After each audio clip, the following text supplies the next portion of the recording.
What the fuck is up, YouTube?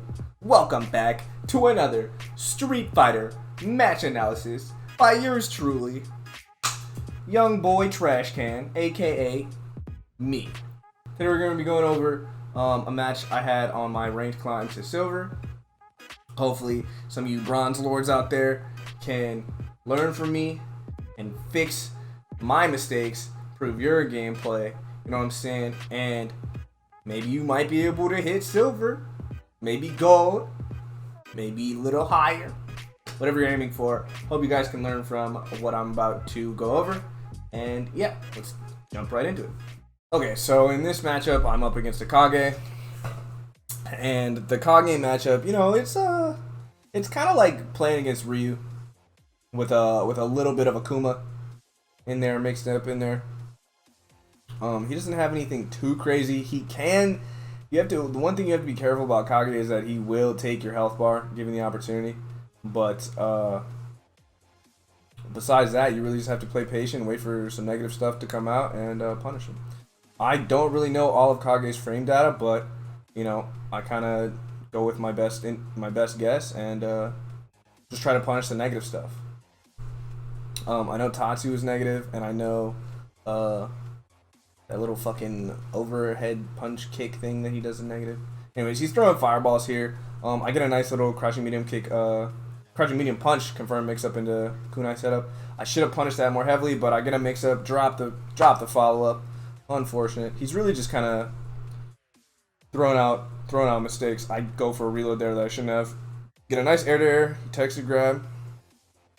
I think I can punish that. Honestly, that charge punch, I feel like I'd be able to punish that. He gets his nice little dive kick on me.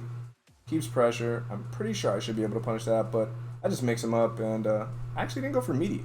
Should have gone for meaty. But oh well. Back up because I have life lead, so I don't have to play aggressive. Have him jump in, make the mistakes. Don't really know how to punish that, I'll be honest. Thing's fast, and it knocks you back, so you have to be really careful.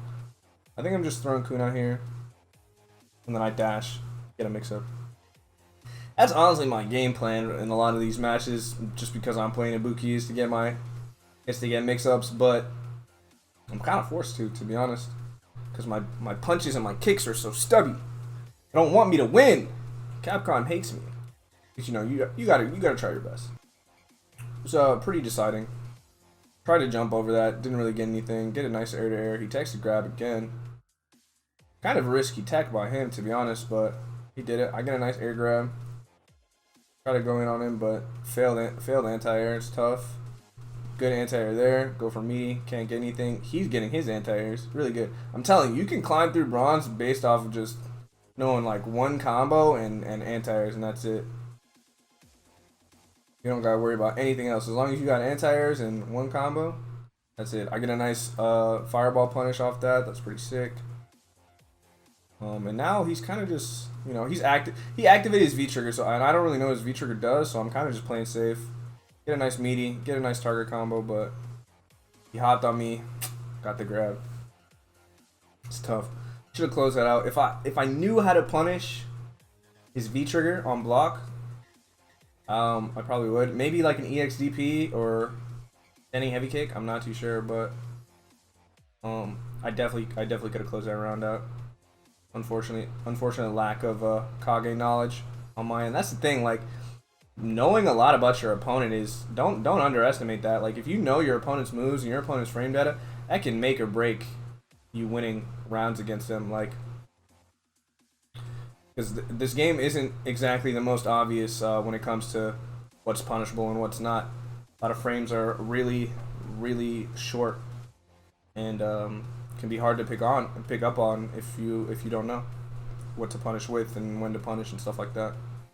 Anyways, he's got a life lead here, so I gotta make a comeback. I get a nice little fireball punish, but get caught by the crouching heavy kick, then get crossed up, and I just take that out. If I didn't get crossed by that heavy kick right there, I could have probably got a heavy kick punish and then gone into a meaty. Maybe do some crazy shit. I don't know. The meaty build would have been risky though, because he probably could have just EXDP'd. But he takes that round. I really lost to myself there, to be honest. I don't think he really outplayed me in any way. Maybe the second round in the beginning, I lost a lot of my comeback factor, but more of my mistakes than really his. That's the thing. If you guys want to improve, make sure you guys aren't blaming your opponent. Like, I know the netcode in this game can be pretty bad, and like lag is an issue and stuff like that. But try to really look for your mistakes and not make excuses for why you lost. Because the minute you start making excuses, the minute you stop improving. And if you really want to get better, you're gonna always have to improve. So always try to look, even for small stuff, what you can do better in certain scenarios, even if it doesn't make you win the game or anything like that. Get a nice little mix up, and really I just have life lead here, and I'm just chilling. I don't really have to do anything crazy. That was kind of risky, but I could go for it since I had the health. Also, one thing I actually want to talk about. I heard this tip from, I think, Sajam. If you guys know who Sajam is, probably, if you're watching this video, you probably know who Sajam is. If you don't know who Sajam is, he's a fighting game player, commentator, and he does analysis videos also on YouTube. And he also talked about this tip where if you want to control someone,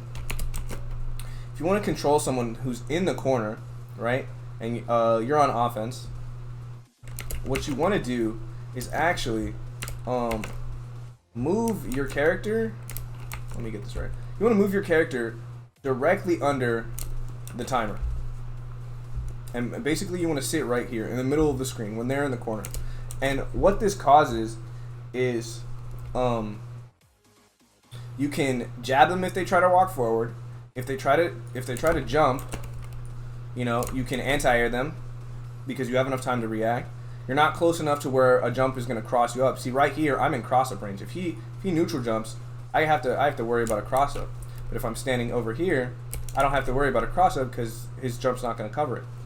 So, and it gives me enough time to anti-air. If he tries to walk up and grab me, I can poke him out. Standing under the timer is a really good spacing tip to use when people are in the corner, because it allows you to pressure them. It allows you to pressure them without really putting yourself in danger. You're out of DP range. You're really safe, but you're still applying pressure by standing right here. So that's a tip I learned from Sajam. Hopefully you guys can maybe apply that in your games. But whenever you have someone in the corner, stand right here. You know what I'm saying? Just stand right there and just wait to see what they're gonna do. Sometimes it can be beneficial to really keep applying pressure, especially on Ibuki. Like I can stand right here and then dash up and get a mix up if he's not ready for it. But for the most part, standing right underneath the timer is a really great way to keep pressuring your opponent without really risking too much. So yeah. Anyways, I kind of back up kind of accidentally, but that's just the vibes. That's just the vibes. Anyways, I grab round 1 dub off to round 2. Throws a fireball. I wasn't paying attention here. I'm reading chat, unfortunately. Oh yeah, by the way, guys, all of these games are streamed on my Twitch channel. Twitch.tv/Shapro with the 0. You know what I'm saying? If you're loving the content, make sure to give me a follow over there. Tune in sometimes. I'm always looking for people to play with and people to help me get better, and maybe I can help you get better too. Shoot, I might do live analysis videos off the CFN, you know what I'm saying? So come on in, stop by. We'll have a good time. Anyways, he actually starts winning here, puts me in a bad position. Get a great fireball, or I got a great fireball combo, but I didn't get a ride after it. Did get a throw, so it's all good. We trade heavy kicks, but I wake up with the EXDP. This is actually interesting because I was mashing DP hard as fuck when we traded. So we both go for crouching heavy kick here, and we're both knocked down. And since we're both really low life, we're essentially the same life. I know he's gonna try something because he wants to win. If I win, he loses the match. I already won a set before this. He needs to win this game, right? I know he's gonna try something, and I wasn't sure.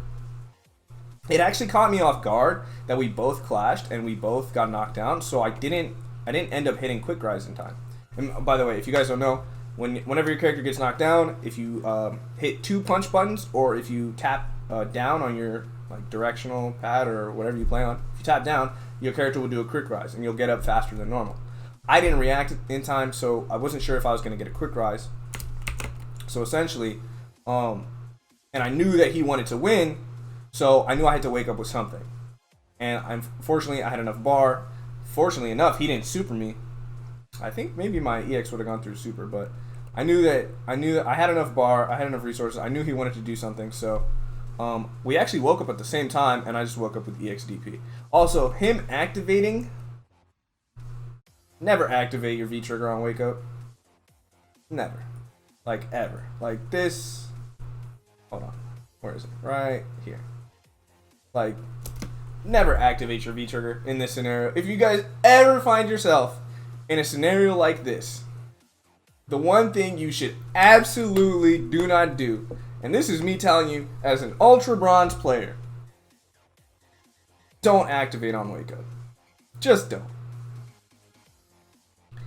It's more beneficial to activate off of a hit confirm than it is to activate off wake up. It's more benefit if you have a what am I saying?